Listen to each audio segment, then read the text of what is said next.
साथियों नमस्कार, हमारे चैनल में आपका स्वागत है। मैं हूं रामचंद्र मौर्य। कौन बनेगा करोड़पति केबीसी की स्टाइल में गृह मंत्री अमित शाह घोषणा कर रहे हैं चुनाव रैलियों में कि कौन बनेगा बड़ा आदमी। तारापुर की सीट जो मुंगेर में है, जहां पर सम्राट चौधरी उप मुख्यमंत्री प्रत्याशी है, वहां प्रचार के लिए पहुंचते हैं अमित शाह। तो तारापुर के लोगों को संबोधित करते हुए कहते हैं कि सम्राट चौधरी को प्रचंड बहुमत से विजयी बनाइए, हम इन्हें बड़ा आदमी बनाएंगे। लखीसराय की सीट पर जब गृह मंत्री अमित शाह पहुंचते हैं तो वहां के प्रत्याशी विजय सिन्हा को जिताने के लिए कहते हैं कि विजय बाबू को बहुमत से जिताइए, भारी वोटों से जिताइए, हम इन्हें बड़ा आदमी बनाएंगे।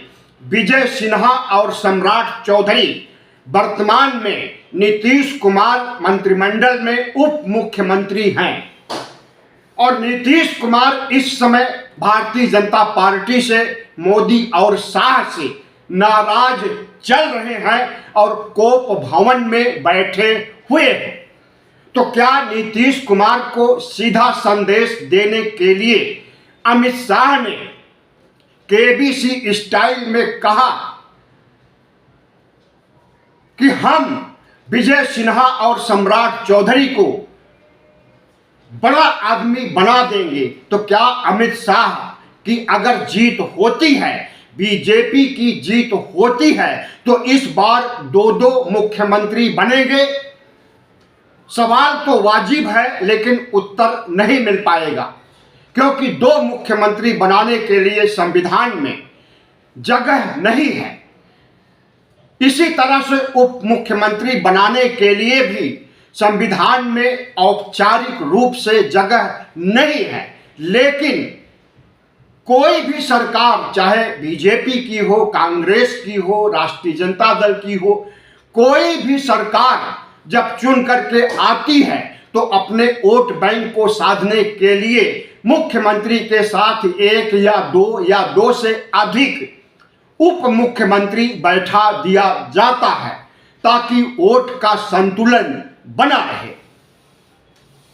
अमित शाह ने जिस तरह से तारापुर में और लखीसराय में घोषणा किया है, तो दोनों जगह पर मतदाताओं के मन में संदेह है कि किसे बनाया जाएगा मुख्यमंत्री, सम्राट चौधरी को या फिर विजय सिन्हा को। सम्राट चौधरी एक बड़े नेता के पुत्र हैं और शकुनी चौधरी उनके पिता कई बार सांसद, कई बार एमएलए, कई बार मंत्री रह चुके हैं। अनेक सरकारों में जो सरकार सत्ता में होती है उसी के साथ चिपके रहते थे शकुनी चौधरी, और अब उनके बेटे सम्राट चौधरी भी उन्हीं के पद चिन्हों पर चल रहे हैं। तो सम्राट चौधरी को अगर मुख्यमंत्री बनाएंगे तो कुशवाहा समाज गौरवान्वित होगा और स्वागत करेगा और इन्हें भारी संख्या में कुशवाहाओं का वोट मिल भी सकता है। लेकिन विजय सिन्हा को अगर मुख्यमंत्री बनाएंगे या बड़ा आदमी बनाएंगे तो उससे पहले समझ लीजिए कि कुशवाहों का वोट भारतीय जनता पार्टी को नहीं मिलेगा और सिन्हा का वोट बैंक बहुत छोटा है। इसलिए अगर सम्राट चौधरी को बड़ा आदमी बनाएंगे, सम्राट चौधरी को ही मुख्यमंत्री बनाएंगे, तब इन्हें कुशवाहा समाज का 4.6% वोट मिल सकता है। बड़ा आदमी बनाने की बात कह करके गृह मंत्री अमित शाह ने नीतीश कुमार को करंट मारा है। लखीसराय और तारापुर से उन्होंने जो भाषण दिया उसका सीधा करंट नीतीश कुमार को लगा है और नीतीश कुमार अपने को एनडीए से अलग थलग कर चुके हैं। जमीनी तौर पर अभी एनडीए कागजी तौर पर एकजुट जरूर है, लेकिन इतना जान लीजिए कि न सिर्फ जनता दल यू बल्कि पासवान की पार्टी, मांझी की पार्टी और उपेंद्र कुशवाहा की पार्टी भी नीतीश खेमे में आ गई है और वह नीतीश कुमार का साथ दे रही है, नीतीश कुमार को मुख्यमंत्री बनाना चाहती है। ऐसे में जब एनडीए में दो फाड़ हो गया है और एनडीए कमजोर हो गया है, तो क्या गारंटी है कि एनडीए जीतेगा या बीजेपी जीतेगी और बड़ा आदमी अमित शाह बनाएंगे। महागठबंधन ने जिस तरह से वोटर अधिकार यात्रा किया और जिस तरह से अपने संकल्प पत्र को लेकर के सामने आया और घर घर नौकरी देने का काम करने का वादा किया कि हर घर को सरकारी नौकरी दी जाएगी, इससे महागठबंधन का पलड़ा भारी हो गया है और महागठबंधन की सरकार बनाने के लिए तमाम सर्वे भी चीख चीख कर कह रहे हैं। मुख्यमंत्री के रूप में, बड़ा आदमी बनने के रूप में तेजस्वी यादव कहीं आगे हैं।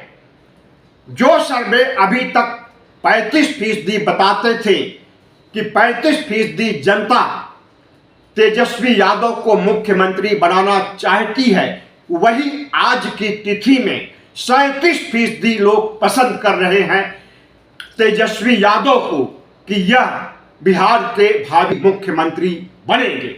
दूसरे नंबर पर जन सुराज पार्टी के अध्यक्ष प्रशांत किशोर है और तीसरे नंबर पर नीतीश कुमार, चौथे नंबर पर चिराग पासवान और पांचवें नंबर पर सम्राट चौधरी हैं। विजय सिन्हा किसी भी नंबर पर नहीं है। तो जाहिर है सर्वे को देखा जाए, जमीनी स्तर पर बिहार वासियों, बिहार के मतदाताओं की प्रतिक्रिया को देखा जाए तो महागठबंधन की सरकार बन रही है, बनने वाली है। 14 नवंबर को महागठबंधन की बड़ी जीत होने वाली है। अगर चुनाव आयोग कोई खेला नहीं करेगा, जिसकी बड़ी संभावना है, तो निश्चित रूप से महागठबंधन जीतेगा और अमित शाह के बड़ा आदमी बनाने का जो सपना मुंगेर वासियों को, लखीसराय वासियों को दिखाया है, वह धरा का धरा रह जाएगा। साथियों, 4 नवंबर से चुनाव प्रचार पहले चरण के लिए बंद हो रहा है और 6 नवंबर को पहले चरण का चुनाव होगा। अगर 4 नवंबर तक नीतीश को मुख्यमंत्री बनाने की बात अमित शाह और नरेंद्र मोदी सार्वजनिक रूप से नहीं कहेंगे, तो नीतीश कुमार अलग चुनाव लड़ेंगे और अभी भी नीतीश कुमार रूठे हुए हैं, कोप भवन में हैं। चुनाव प्रचार तो जरूर कर रहे हैं, लेकिन एक तरह से उनके मुंह पर सन्नाटा है, ताला लगा हुआ है कि कौन मुख्यमंत्री बनेगा और कौन नहीं बनेगा। दूसरी तरफ महागठबंधन में खुलेआम ताल ठोक करके तेजस्वी को मुख्यमंत्री बनाने का फरमान जारी कर दिया है, संकल्प पत्र जारी कर दिया है और धूम धड़ाके से प्रचार कार्य हो रहा है। तो कौन बनेगा बड़ा आदमी, कौन बनेगा मुख्यमंत्री, 14 नवंबर को पता चल जाएगा। लेकिन अमित शाह ने जिस तरह से मुंगेर वासियों और लखीसराय वासियों को झांसा दिया है, इससे भारतीय जनता पार्टी में ऊहापोह और संदेह की स्थिति उत्पन्न हो गई है। वीडियो अच्छा लगा हो तो चैनल को सब्सक्राइब कीजिए, लाइक कीजिए और शेयर कीजिए। धन्यवाद।